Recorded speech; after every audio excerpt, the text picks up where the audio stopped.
Magneto. Forged in the crucible of the Holocaust, Eric Lehnsher's philosophy is not one of abstract evil, but of visceral, historical precedent. As Magneto, he has seen firsthand what humanity is capable of when faced with a population it deems different. His campaign for mutant supremacy is born from a chillingly logical fear that if mutants do not assert their dominance, they will be herded into camps and exterminated just as his people were at Auschwitz. While his friend Charles Xavier preaches peaceful coexistence, Magneto sees this as a fatal naivety.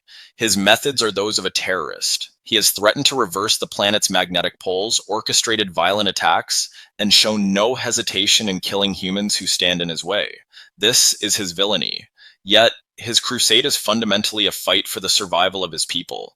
He is a freedom fighter for an oppressed minority, a would-be savior whose righteous fury and profound trauma have twisted his struggle for liberation into a global threat, forever embodying the axiom that one man's terrorist is another's revolutionary. Thanos.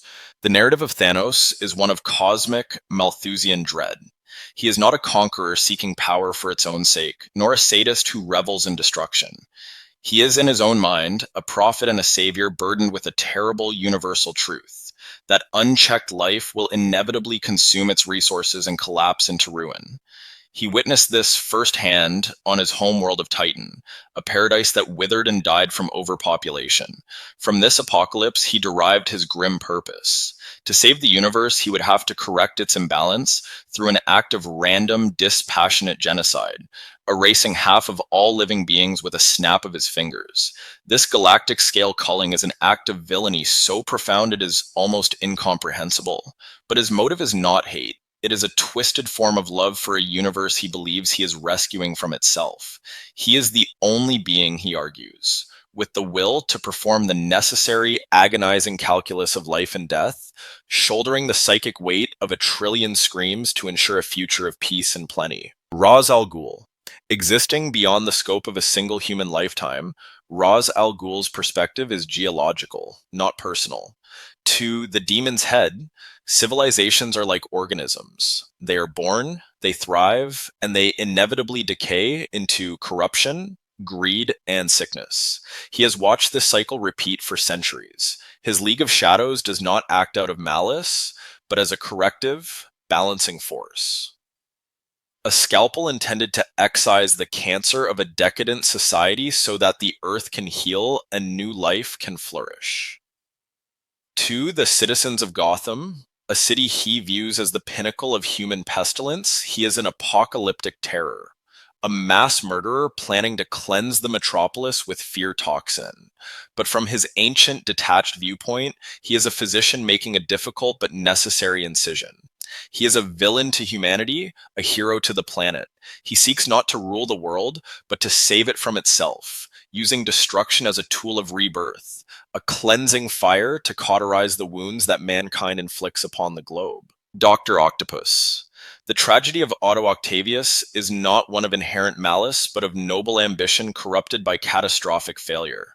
As a brilliant visionary scientist, his goal was a gift to the world, a self-sustaining fusion reaction that would provide limitless clean energy for all. He was, by all accounts, on the precipice of solving humanity's energy crisis. His heroism was rooted in his intellect and his desire for progress.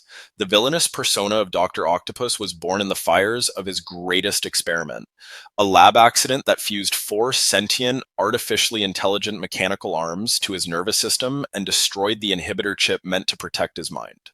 Driven by the cold, ruthless logic of the tentacles and his own shattered ego, his singular goal remained the same: to complete his machine. But the man was lost to the obsession.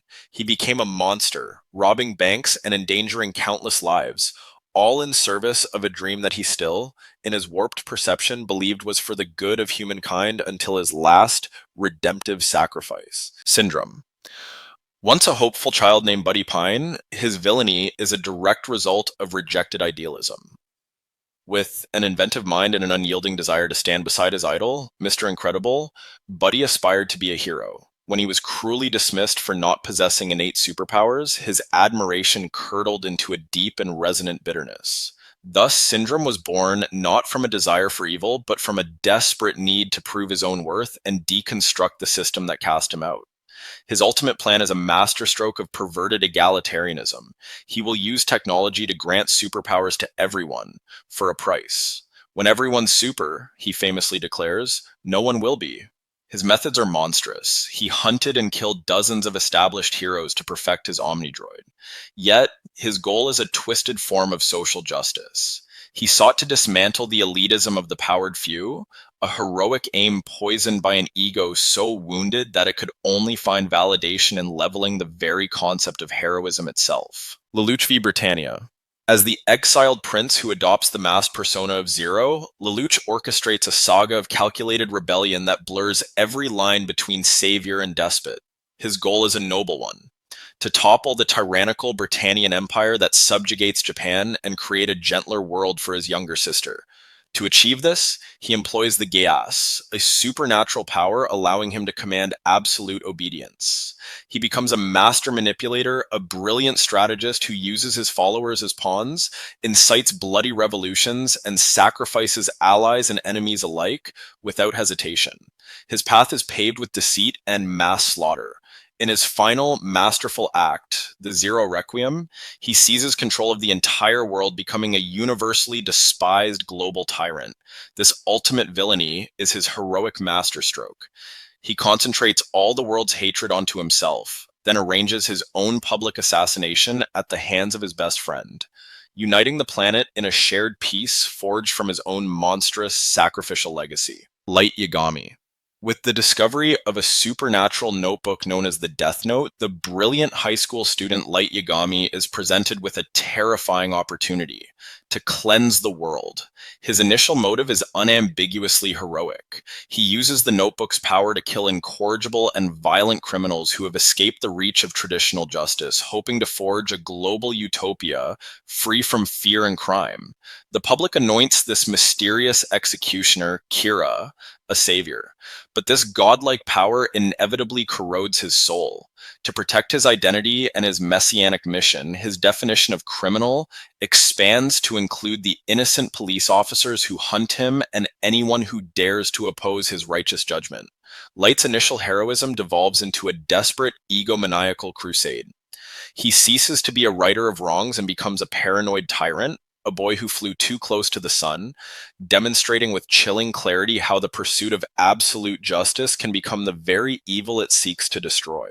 The Illusive Man, cloaked in shadow and cigarette smoke, the enigmatic leader of the pro-human organization Cerberus, is a specter of extremist ideology. To the galactic community, he is a terrorist, a xenophobe, and a war criminal.